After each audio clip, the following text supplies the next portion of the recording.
Merci beaucoup, chers téléspectateurs de CF1, Congo Français Télévision. Merci pour votre fidélité que vous nous accordez à vous informer, bien sûr, à temps réel. Merci, c'est votre émission Surf de Bar. Donc, je suis très heureuse de présenter Bino numéro à Mokona Lelo, comme beaucoup remarqué.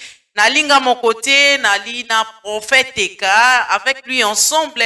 Tomekaka komanyola o ezali politique ya mboka na biso o ezali situation ya monde de tomekaka kolobela kango na kati ya émission na biso chef de bar na pesi bino surtout mbote pe bolandi malamu na ba fidèle na biso bolanda biso vraiment malamu ezali très important ya koyeba maito kosolelongo na prophète Eka ali bongo mosali na Nzambe ali pe analyste politique n'empêche ameka pe kosala na ba analyse na ndenge na ina maïma kolekala mboka na biso prophète Eka na pesi yo mbote une fois de plus bienvenue encore na plateau na biso ya Congo France Télévision. Mama Josaphat mbote pe na yo pe mbote na balandi na biso nyonso ya Congo France tika nkolo apambola bino tokomeka kaka kosolola maïma tali mboka na biso ndenge za kotambola. Merci beaucoup tokomeka kaka kolobela maïma tali mboka na biso ndenge ya kotambola na ote kwa ça tout à l'heure la politique surtout. Tu comment na général il y a EAC qui démissionné na kati ba démission azaki ko se plaindre na maïma ebele ba frais de fonctionnement mesalité mon solizalité na nyonso azaki ko se plaindre entre tête avec EAC ayaki pour na ko soutenir biso mais kasi lelo général a pesi na mon kongasengi asengi démission lecture nino koki ko sala par rapport ya démission ya général à EAC. Ngai na koloba ete oui ezako rencontrer souhait ya peuple ndenge peuple asenga ki ete baza ko sala mosala te mais ko démissionner na ye azeli mwa tango tia ko démissionner mais nga naza ko comprendre ka kelo moko ezali na nzela moko lolenge Kagame pe abelela ki amibimisi na mpwasa koloba ete eloko to bundela kana RDC ezali mabele dango ye pe akoki pe na amibimisi pe. Donc parce que Congolais zalaki kolela. Que boni bokoche la biso moto to ko bunda na ibo tia ya zala liboso na. C'est ça aussi le problème. Ce qui a ko démissionné, biso tebe ki ke EAC yaki po esunga Congo. Mais tant que za ko sunga Congo te, donc ça normal ba démissionner parce que bango baza monescoté. Bango baza ki force moko yaki po esunga biso to benga na banguna o baza ko bundisa Congo o ezali M23 ya Kagame. Mais les locaux ba M23 ngo bangwana ba reprendre guerre na partie est un boko na biso ba comme ko se camoufler en tenue civile. Mais maman na ko yebisawe ça normal ba se camoufler mais ba yeba kayango ata ba longoli tenue ba kokolonga RDCT. Kagame pa longoli tenue. Kagame azala komi bimisa o M23 na kolobela ba sujet rwandais na Congo et ainsi de suite. Mais lelo yeyo Kagame bimi alobite bitumba nyonso to salaka na est ya Congo ezalaka lié na mabele. Bato wana nyonso babundaka nde pona biso Rwanda to récupérer mabele na biso ezalaka na Congo. Donc c'est normal bango pe na comme ba revese bango ba comprendre que so balati teni e ko simba te ba yesu ko na civil mais ko simba pe kaka te po ezako kima mobimba déjà ba ko kima yango wana po ba yebi ke FARDC na biso e ko mema bango tina su. C'est ça un peu maman. Ok, merci beaucoup. Mobilisons-nous pour sauvegarder notre patrie. Soyons unis, peuple congolais. Les alliés slogans, il y a sortie officielle, il y a Union sacrée pour la nation.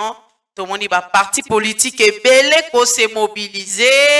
Balobi était, il faut pas coûter na bango union son rassemblement dans le stade des martyrs pour être Bibisa ou Union sacrée comme ma plateforme politique. Kasi lelo to yebite. To moni ba contradiction na ngambu ya ba politique ya mboka na biso. Prophète Eka, est-ce que le problème des Congolais c'est d'abord rassemblement wana ou encore les besoin prioritaire pour que et nécessité ba makambo belé au tout monde de l'eau ba carnaval la ville province à Kinshasa carnaval et salami en des autres. Maman Josaphat na webi sur le komoko. Baïba na lobakango tango nyonso baïba ko boma mboko isa baïna politique. Parce que le politique arrive même à prendre même le chef en otage. Parce qu'aujourd'hui pour que le chef agisse et comme senga ba quota et donc senga les accords politiques ceci cela. Donc eza pasi mingi pona bakoka kocha moto oya longo bani parce qu'il faut qu'il y ait des propositions ya politique. Or le mboka na biso ezo connaître ba problème ebele à cause ya ba choix politique wana. Oyebi l'union sacrée pour de la nation, c'est une vision, c'est une idéologie. Une vision que le chef a prônée pour rassembler tous les peuples congolais. Que ça soit de la majorité, que ça soit de l'opposition. Bisogno soto sangana ensemble pour te réfléchir comment toko bouter dehors Banguna. Donc sur ça, tout le monde adhère. Oyo ya lelo ezali plateforme politique. Eza nango pe mabete. Eza kaka ko amener quand même oyo vision wana. Mais lingi kolobate que c'est la totalité de la vision du chef. Non. Parce que la totalité de la vision du chef, c'est tout le peuple. C'est l'ensemble ya Congo, l'union sacrée. Alobi boya to sangana pona Congo. L'union sacrée, c'est pour le Congo. Eza pona Congo. Mais oye ko salama na ba plateforme, bo eza lolenge na bango. Oye bike ba ina politique ba linga kabiloko ya bongo, ba sangana ba mona bango. Mais est-ce que yango nde solution à Congo? Voilà. Vous comprenez maman nangai? Voilà. Parce que ce qui est cause à la mobilisation na bango ya lolo na stade de martyrs. Ata ba tche plein. Est-ce que yango nde et peut si majorité? Vous comprenez maman? Parce qu'il y a eu des individus au basala stade on a plein. Ba général Sonic Kafuta basala stade on a plein. Ba Fali basala yango plein. Ba Wera basala yango plein. Wenga basala yango plein. Liloba asala yango. Si Femsi asala yango. Ba Denis Lesi asala yango. Bishop Mwanza Kutu abetango 2 semaines. Vous comprenez? Est-ce que stade de martyr n'est commis comme thermomètre et à mesurer que aux populaires ou bien? Le Congo a plus de 100 millions d'habitants. Si réellement l'Union a mesuré yango, même la biso 10 millions de personnes dans la rue. Là, on dirait au moins qu'on a 1/10. Il y a population en Congo. Or, l'union sacrée, c'est Congo Mobimba. Et tali Congo, moi, na Congo Nyoso. Que tu sois dans l'opposition, que tu sois dans la majorité. C'est ça la vision de l'union sacrée. To sangana biso Nyoso, to tonga Congo. Mais au Bango, c'est les plateformes politiques et ça déjà n'a pas tendance. Donc, on ne sait pas, le lingue zali kokede metoboyi. Mais malgré mobilisation, on a tout le monde opposant, entre autres, par propos, il y a honorable Daniel Safou, plus de 15 millions de dollars a été ébimaki na caisse à l'État pour être makambo. On a par propos, il y a honorable Daniel Safou. Alors, il était pour être mon solo, on a ébimaki pour makambo et mekakosala na stade de martyr, pour selon bango. Je ne sais pas, est-ce que ceux qui est à solo, est-ce que vraiment, avec l'état avec les périodes que le pays a, est-ce que c'était vraiment une priorité? Maman, même s'il pas cet argent-là, même s'il y a cet argent-là, moi je dirais, et le Congo ou l'Afrique, c'est parce que l'Afrique veut copier. Ils sont en train d'œuvrer dans un monde de plagiat. Voilà. Toké qu'on copie démocratie à France. Or, nous ne sommes pas des Français. Toké qu'on copie fédéralisme aux États-Unis. Seri bango babanda kango bisoto yezala kate. Tozana ba histoire et keseni, ba culture et keseni. Et en faisant cela, ça complique de plus en plus mboka na biso ino. Bon, 15 millions yende muto alobi. Mais ce qui peut zabongo eza mabe makasi. Parce qu'à un moment oyo, est-ce que vraiment c'est ce que le chef attend? Est-ce que vraiment faire aller au martyr, qu'est-ce que ça donne? Ça donne quoi au chef? Ça donne quoi au président de la République? Oh, le président de la République a besoin de la sincérité du cœur des gens. Batobaya na bolingwa solo. Mais pour accorder encore deuxième mandat. Le chef aura le deuxième mandat parce que Dieu le veut. Parce que je crois que Dieu m'a mis au cœur que le chef de l'État a cause du deuxième mandat. Ça ne demande pas que une minorité, il y a stade de martyrs, ne une majorité à Bavois. Parce que stade de martyrs, c'est 80 000 places. 80 000 places de débordement, c'est 120 000 places. Voilà. Est-ce que 120 000 places, ils n'ont même pas 1/10, il y a peuple quinois. Vous comprenez, maman Nangai? Et l'union sacrée, pour réduire en Goteka na Kinshasa, l'union sacrée, c'est le Congo.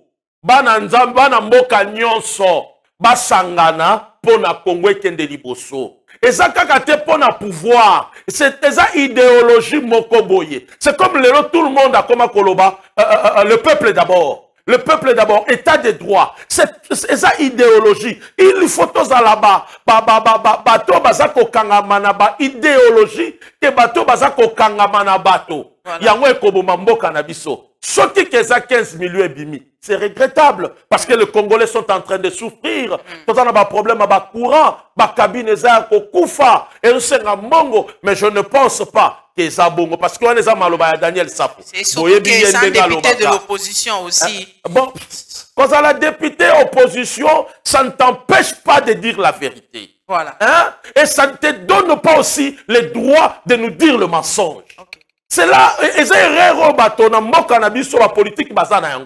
vous mettez beaucoup de mensonges dans le peuple. Oh, lobby bozo koka kobongisa yango te. Peuple pratikali nelo komoko na mutu, oh yo leader na ye oyebisaka ye. Mais zonga pe na télévision bongisa yango, obongisi yango te. Mais to komono ka lobby bokomi ko composer na mutu wana. Mais oh nyonso yo kotsaki biso na mutu longoli yango. Le mensonge n'est pas bien. On ne construit jamais une maison dans de mensonges. Ce qui est à Koloba Lokuta, pas disqualifié, c'est regrettable, c'est désolé. Moi, je n'encourage pas une politique comme Tambolana Lokuta. Lokuta Kotongambo Kanabisote. L'union sacrée déteste l'esprit de l'union sacrée. L'esprit que le chef avait parlé de l'union sacrée, ça déteste le mensonge. Tous à la sincère.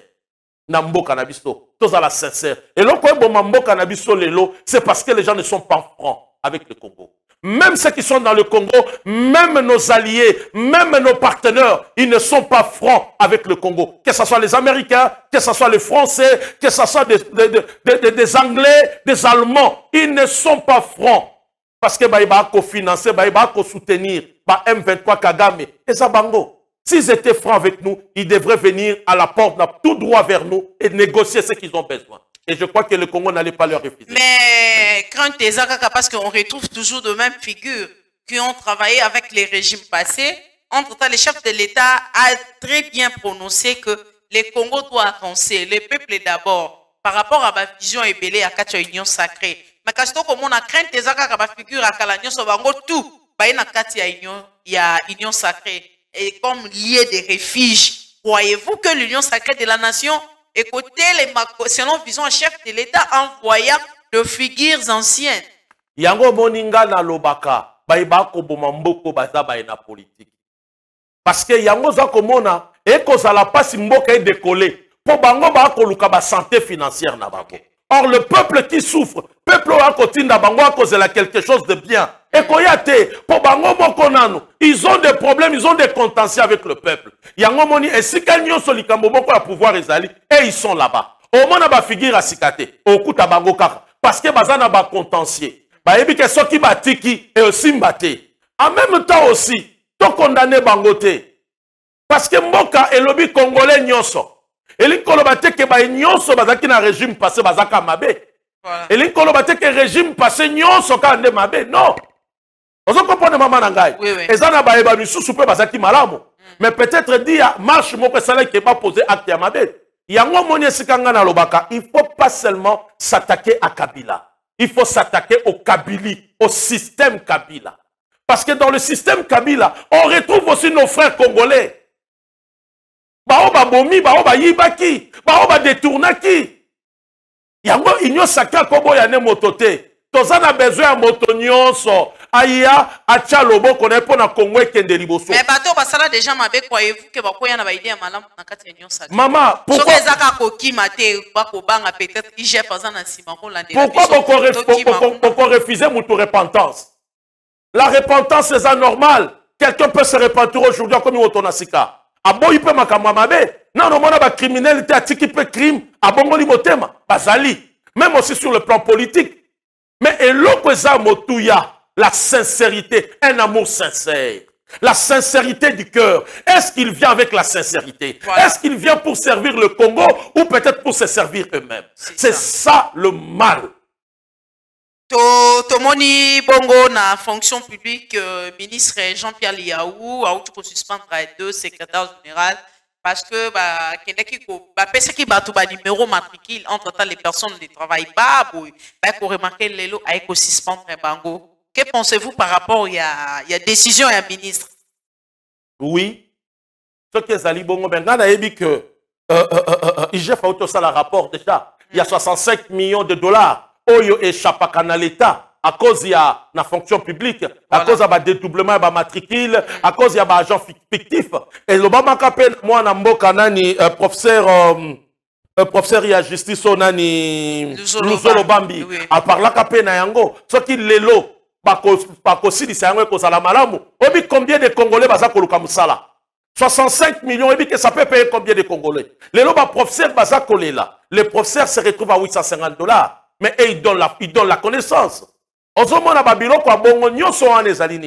Lorsque la politique nous prend en otage, voilà. Et comment passer pour la makambo kende malam? Parce que motonio soit koloba kengana koma kiwana pour appartenance pour Bokoboy. Or, ma service à l'État, il faut être apolitique. Ce qui va servir, c'est comme apolitique et que sunga moka évoluer. Mais tant que tu as politique à s'encaparer na nyonso. Boko bando mona et loko bando sala des anini pas recommandation te. Oya lobi parce que ça ya kingani recommandation na 100 personnes. Oya lobi ça ya nani recommandation na 50 personnes. Yango bo bando mona kaka ba fichier kotonda bongo.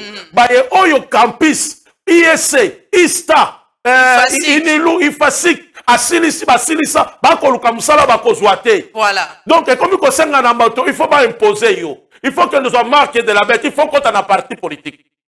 Et comme il a la marque de la bête, voilà. Il faut qu'on ait un parti politique pour faire contribution. Oh là là, oh là là.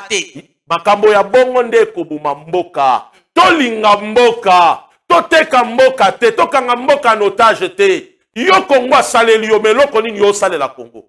Yango na union sacrée, il faut bato bayana amour sincère. Bayana un cœur pur sincère pour apporter quelque chose de nouveau. Ndenge mokonzi ya mboka azai ko souhaiter. Mais on a qui ça, je pense que tu comme on a souka, tu relèves encore marabébele prochainement. Mais tout le monde dit des compositions peut lancer marche contre loi Tchani. Est-ce que loi Tchani c'est une priorité parce que on sent déjà ba contradiction dans gamme il y a ba ebele na ba katanga tout le monde a ba déclaration pour ça la ma ebele tellement. Est-ce que loi Tchani est une priorité parce que l'opposition va projeter marche pour la décane, pour battre la loi, on a balobi pour n'avoir pas été divisé pour.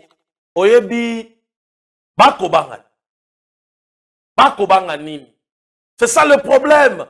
Pourquoi les gens de mes frères de Katanga baza, pourquoi ils veulent parler de Katanga? Pourquoi? Est-ce que Katanga mutasoba makaboana?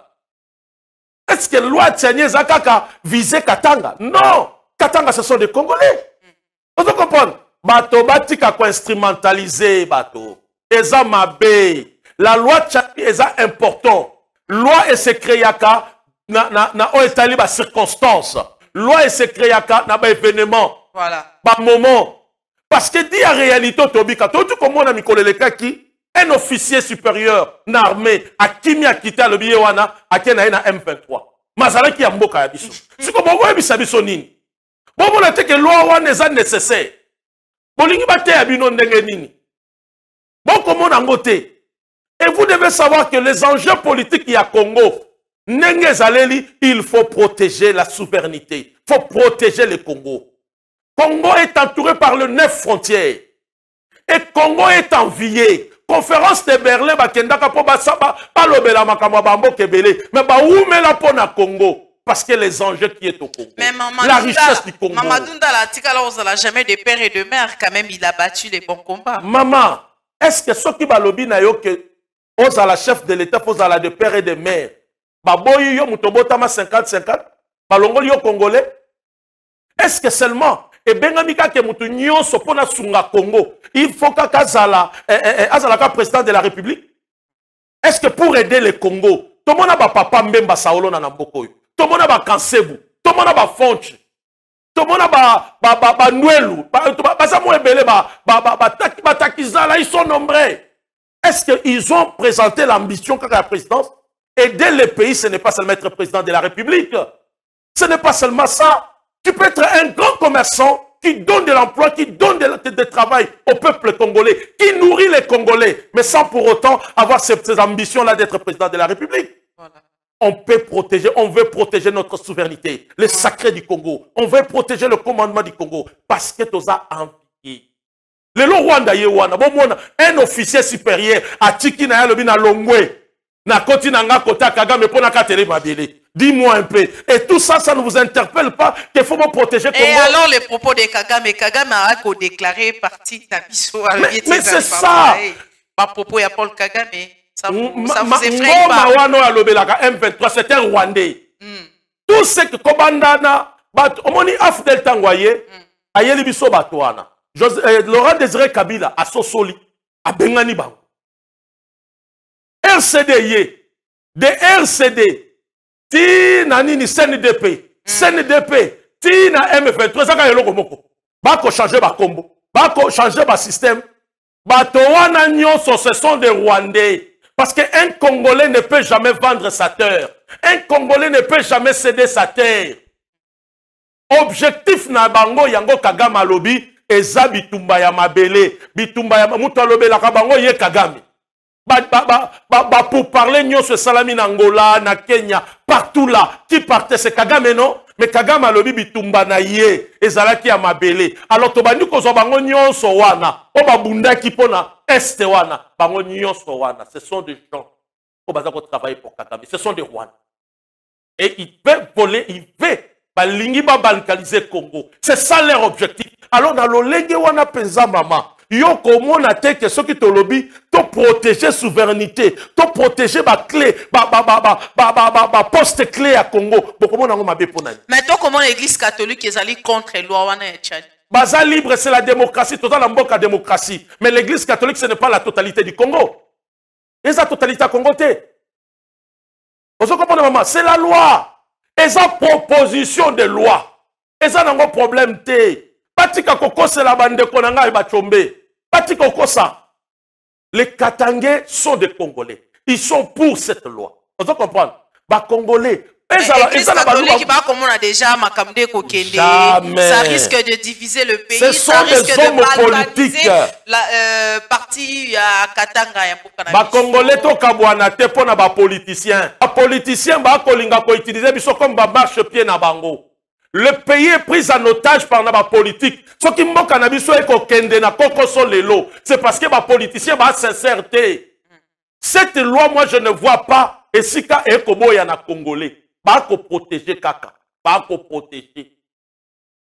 Bako protéger kaka. Colonel Akit Atiki. Albi Akeina na M23. Oye bisanga ya tabinomoko. Est-ce que balobi la nature ne vous enseigne-t-il pas? Et salami kalate mikolo. Avant proposition loi ezaki déjà bandakala. Mais où tu ko salam? Colonel Atiki. Mais les lopeto comme on appelle juge na biso ya cour constitutionnelle ba se déclarer incompétent pour juger dossier à honorable Mwanga Chouchou. Tout le monde dit que lui, il sera jugé devant le tribunal militaire. Tout ça, pourquoi tous ces manœuvres? Parfois, est-ce que, apparemment, c'est un dossier un peu plus... Maman, la loi s'est interprétée. Ok? Oui. Parce que le juge Naye, ils allaient cour militaire. Voilà. Et ça, quand on passe une côté là, c'est là où la politique fait beaucoup d'erreurs. Les lois sont intouchables. Bakoko sambi ça été. Azana juge te. Basali. Asalama basalama bete. Mais tant que moto a kozanga juge. Donc cela veut dire lobi biso soto comme ba premier ministre pour basambi sakabi sauter. Cela veut dire lobi biso soto comme ba président. Yango moni bitumba ya présidence de la République. Batebele bazana ba contentieux na Congo. Bako luka baebi ke lobby. Ba luka bazanga lolenga ko sambisa bango. Voilà. Mais Mwanga Chouchou bazongi si dossier na ye na cour militaire. Cour militaire nde muto koyeba makambo wana. Parce que on a trouvé des faits militaires. On a trouvé des faits militaires, je ne pense pas que bako sambisa ye na cour civile. Batonde batika politique. Comment ni les lots ils ont la même parce que là des fois mon enfant d'aka. Je fais des analyses, je me dis, même le chef a des difficultés aujourd'hui. Okay. Oui, il a même des difficultés. Il faut que de la mine pour la les accords politiques, les alliances politiques. Yo kanisi mango baké na union sacrée nezani. Bako lukobe ba poste. Bako lukobe ba poste. Est-ce que bako lukobe intérêt en bok? Est-ce que bako défendre l'intérêt en bok? C'est ça le mal. Or les chefs appelaient les gens. À sali cri à détresse. Boyato sunga mboka. Eza na ngote kaka ba ya isimana ye albenga ki congolais nyonso. Ce qui est boti plateforme politique, eza na ngope mabete. Mais boke nango na sincérité du cœur. Boke nango te bozana kati bozana ba rebelle na koto. Boke nango te bozana kati koto boko koma mikanda lokuta. Boke nango te bozana kati na kati boko yiba. Donc en réalité si on attrape un voleur dans l'union sacrée, n'a évité justice faut années. Mais les cas Kaboundou et François Béa ça nous fait effrayer. Na lolenge nini maman. Silence, pas de jugement et maman, moi je suis un homme de Dieu, faut qu'il n'aille dans le bon affaire. OK. Kabon il faut ça y est. Ceux qui vont gagner, bon bah il a prison pour nous. C'est un Congolais, il a droit à la justice. Voilà. Ah oui. Bon, on va kabopé ça y est, résidence surveillée. Ceux qui vont gagner une prison de résidence surveillée. Mais moi je pense que résidence surveillée, les gars, ils en ont bien bon lequel place mon beau ici. Nous devons défendre le Congo et non des individus. Nous devons nous attacher aux idéologies et non à des personnes. Il faut que qui jalelo. Ce qui tue le Congo, c'est qui jalelo. Oizoboma Congo, azadanze, yeliwa, yesuka, yangonde boma Congo. Obetelie maboko ayibi ba million, akabiki atonginda kunaye, akomisi banane ba riche, babengi bango ba presse. Or, ceux qui toko s'attacher na Congo, toko défendre Congo, et que ça la que Congolais nyoso abika bien, et que ça la que bana na biso, bakuta Congo, ya bosomi, Congo ya makasi. Merci tokende na likambo etali société to komona opération coup de poing oyo bauta ko lancé par et tata mokondi ya Engumba ville ya Kinshasa Gentili Ngobila après ça qui est un peu ba injonction et natina ete ba kokuka o ezali ba construction anarchique ko tchabo peto tout consort mais pelé ya ba kongomani ba ko se plaindre ba lobi kokuka eza malamu eza mabete. Mais quelles sont des mesures de précaution? Oyo l'État na biso lelo, azuli population o akobika na souffrance. Maman, coup de poing za mabe. Oyebi lelo soko teli bisika musuma ye kotonda. Parce que batonga qui même na bampri. Voilà. Batonga qui même likola ba terrassé. Donc Kinshasa lelo okosho moni nzela ezanga trottoir. Mais quand même, je tiens à féliciter le chef de l'État par rapport, malgré qu'on a bolo banakati aux paroles, par rapport à la nomination à Bougoumes. Je trouve des gens dans la commune de la Célé, Bougoumes à commune Anji, le papi Galier Mambouma, il fait un très bon travail parce qu'on a eu quand même à mener des investigations. Il fait un très bon travail de centre de terrain pour sensibiliser la population, en tout cas. Il fait quand même un bon travail, mais malgré cela, la population va coller la caca, va se plaindre, pour ne pas citer dans d'autres communes. Maman, na koye bisayo, ce qui otongi na lolenge ya mabe, et sengeli na yo ba koza na problème. Donc ça coller la bama iba bama ye kotonda ainsi de suite. Mais eloko koza la motu ya ce que zalini. Après kobuka, plan ezalini. C'est ça le problème. Bobuki botikeli biso ka salité wana mabe. Yami bale. Boko buka ka na cité na Gombende bato ba yibate, to bato batonga mabete. Yami sato. Yo l'état nanu yo moko muto pesa kinga certificat d'enregistrement. Voilà. Bako yibanga na miswa l'état okotala. Na ke salisa mikanda na bureau à l'état. L'état ndimi oui cette parcelle est à vendre. L'état signé mukanda pesinga certificat d'enregistrement. Na kei na zuli susu na autorisation de bâtir, urbanisme et habitat. Voilà. L'État kakayo, on peut signer autorisation de bâtir. Voilà. Yo yebisinga na akobuka parce qu'il y a batonga kate qui est volé. Mais c'est parce que biso to ko déborder, la pression limite il y a 20 mètres mais yo yibil susu bagisi. Soki na yibi. Yango l'État ali côté les mela. Yango na lobite maman. Na za d'accord na bayeba yibi l'État. Voilà. Naza d'accord na o l'État ko sala ndenga kobuka bato batongi likolo ba terrasser. Zone ti camping. Ma e koma kotonda likolo bato batonga na terrasser. Na agricole bazipika mwinda tonga. Likolo ba terrasser. Tomoni yango même na Gombe. Batongi likolo ba terrasser. Babilo kwa bongo toko ko boya te toko bete la Gentili na je koko maboko. parce que Kinshasa est comme Kitoko et la Telambasika. Mais ceux qui sont yo, bako escroquer nga yo l'État, na miso na yo.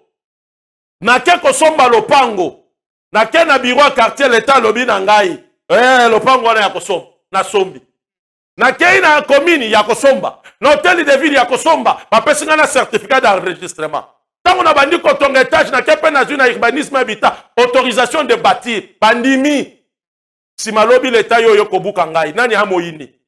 L'État il faut y ba ko dédommager ba oya kosaki. Ah oui, parce que ma conservateur est belé, baza ko travailler lelo na ba escroc. Parce que bakamu musu e ko sala mana ba bureau ya l'État. Otuni moto wana boyebi sangai. Yo sombi esika o eza exproprié ndenge nini. Alobi na mona kite, mais na kendeki na bureau quartier, na saleli transaction na nganyoso e salami na bureau à l'État. L'État boni yo po permettre ki bateka esika oyebi keza ya yo.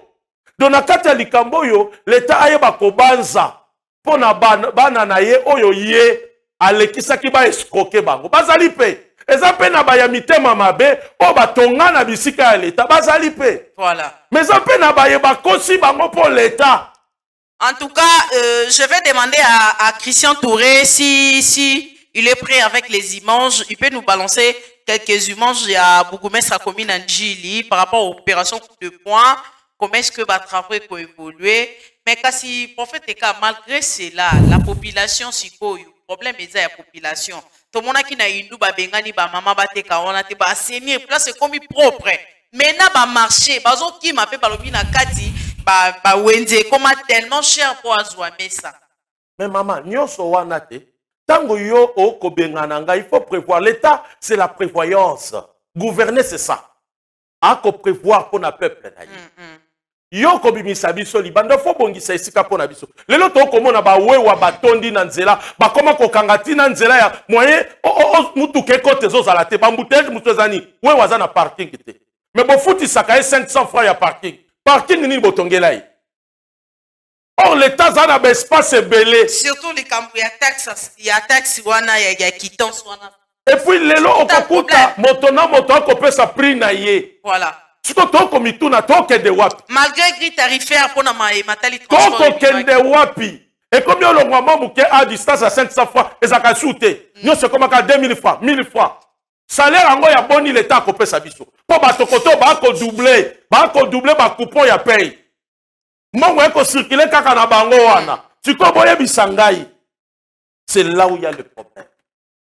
C'est là où il y a le problème. L'État à prendre à assumer.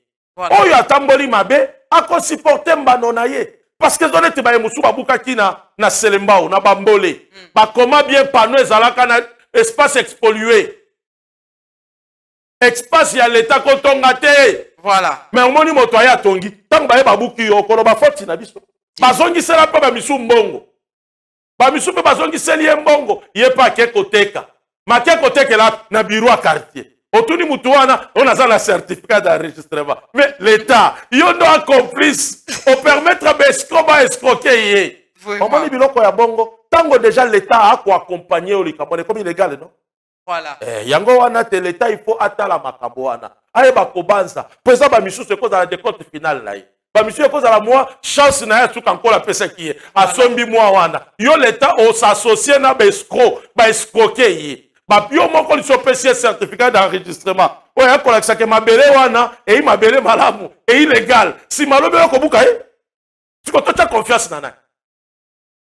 Pour na ko sala makabu na bureau à l'État. Mais na bureau à l'État ba buka ngai l'autre.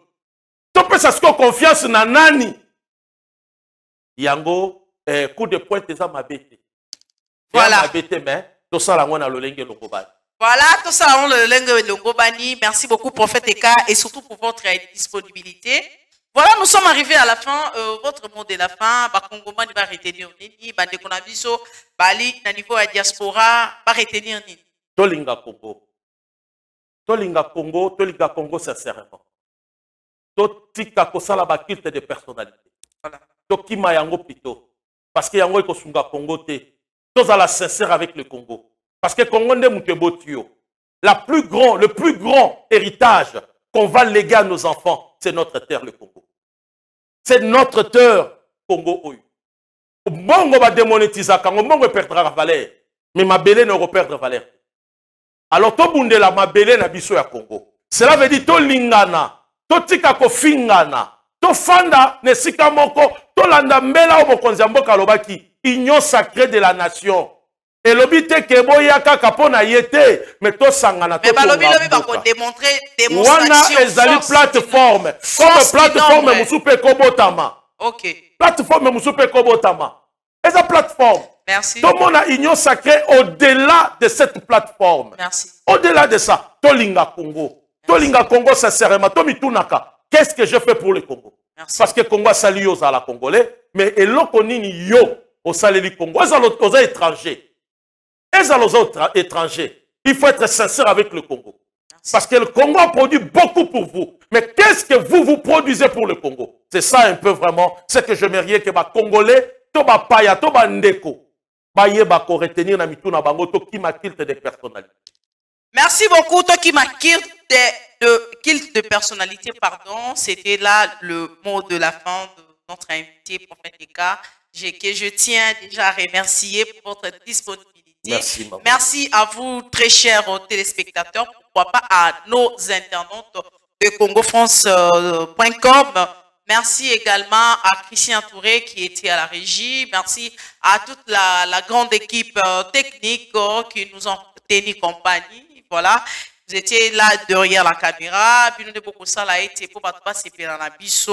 Et en tout cas, je salue en passant le bourgmestre de la commune d'Engil. Coup de chapeau pour le travail. Merci également au bourgmestre de la commune d'Nsele, Franck Bonzolame, sur Papi Kadiema. Coup de chapeau pour continuer comme ça, na bino ndenge population azali kosenga o ezali devoir bataki bino na ba juridiction pour vendre trop bureau, trop climatisé, on bibeti na veste non. Qui bourgmestre ezali poste moko oyo il faut eba kotambola po opesa rapport na hiérarchie. Voilà, cette émission a pris fin pour aujourd'hui. À la prochaine. Conflit parcellaire. Conflit parcellaire, mais ça apparemment ça va passer. Papi Ngaliema est là pour ça et Franck Monzolame également, il se bat surtout pour ça, la commune en Nsele. Merci, à nous revoir à la prochaine. Bye.